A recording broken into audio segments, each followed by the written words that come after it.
ایک دن مولانا رومی اپنے گھر تشریف لے گئے اور دیکھا کہ ان کا بیٹا اداس بیٹھا ہے، تو انہوں نے دریافت کیا کہ بیٹا اداس کیوں ہو؟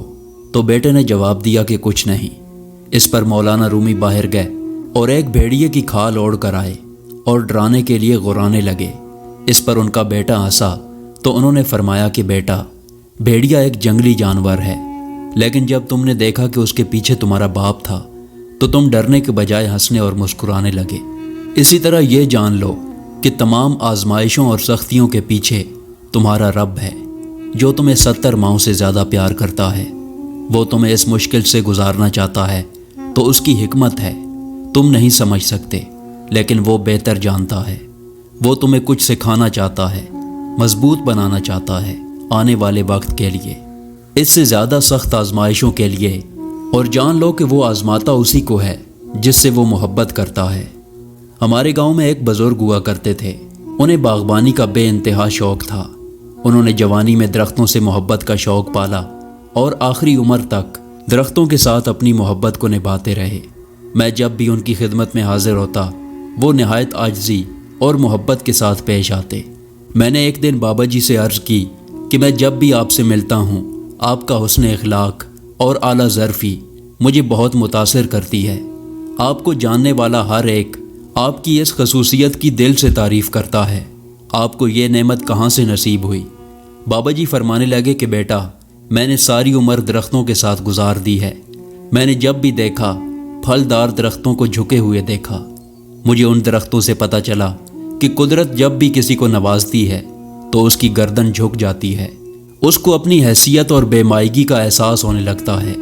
وہ لوگوں سے خلوص، محبت اور عزت سے پیش آتا ہے، جبکہ میں نے پھل سے محروم درختوں کی شاخوں اور ٹہنیوں کو اکڑو اور اوپر اٹھے ہوئے دیکھا ہے۔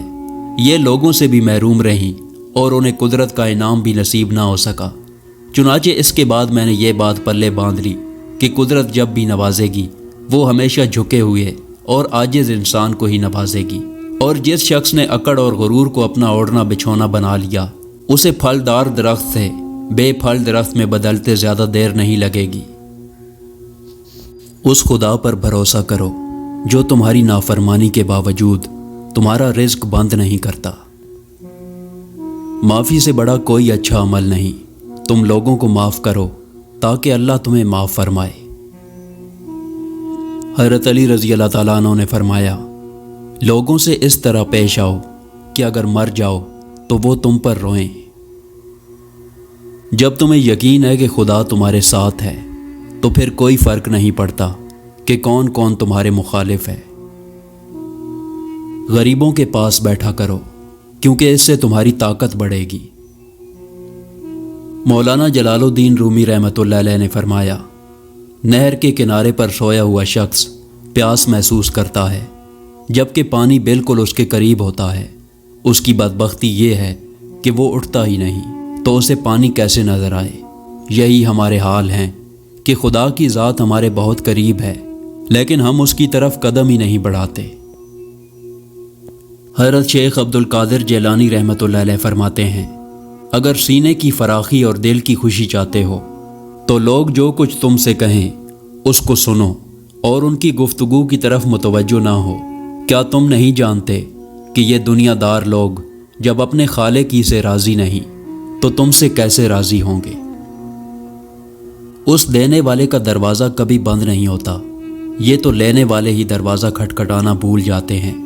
اس کائنات میں صرف اللہ کی رحمت کی دکان ایسی ہے جہاں خریداری کے لیے اگر جیب میں کوئی نیکی نہیں تو آپ ہاتھوں پہ چند آنسو رکھ کر جو چاہے لے لیں۔ کچھ بھی ہونے یا نہ ہونے کی رب کے پاس ٹھوس وجہ ہوتی ہے۔ ہم انسان اس رب کی حکمتیں، اس کے راز، اس کی دانائیاں کبھی نہیں جان سکتے۔ ہمارا تو بس اس کی مرضی اور منشا پہ یقین اور ایمان ہونا چاہیے۔ کیسے جانے کہ یہ دل والا عمل ہے اور یہ دماغ والا عمل ہے؟ تو یہ تو آسان سی بات ہے۔ جس میں آپ کچھ لینا چاہیں تو یہ دماغ والا عمل ہے، اور جس میں کچھ دینا چاہیں تو وہ دل والا عمل ہے۔ اہل دل ایثار کرتے ہیں جبکہ اہل دماغ حاصل کرتے ہیں۔ ہر وہ شخص جو آپ کی زندگی میں قدم رکھتا ہے، اس کے آنے کا کوئی نہ کوئی سبب ہوتا ہے۔ کچھ آپ کو محبت کرنا سکھا دیتے ہیں، کچھ لوگ محبت نبھانا سکھا دیتے ہیں، کچھ صبر کرنا سکھا دیتے ہیں، تو کچھ خواب دیکھنا، اور کچھ انہی خوابوں کو پورا کرنے کا حوصلہ دے جاتے ہیں۔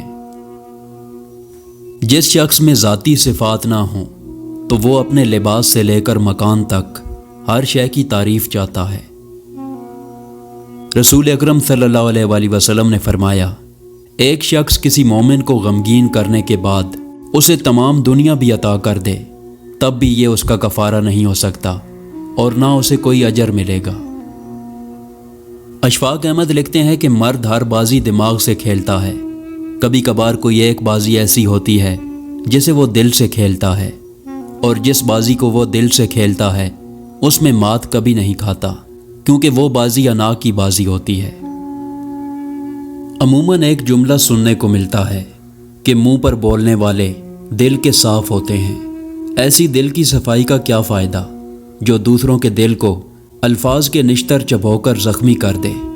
کچھ باتوں کا بوجھ خود اٹھا کر دوسروں سے درگزر کا معاملہ اختیار کرنا چاہیے۔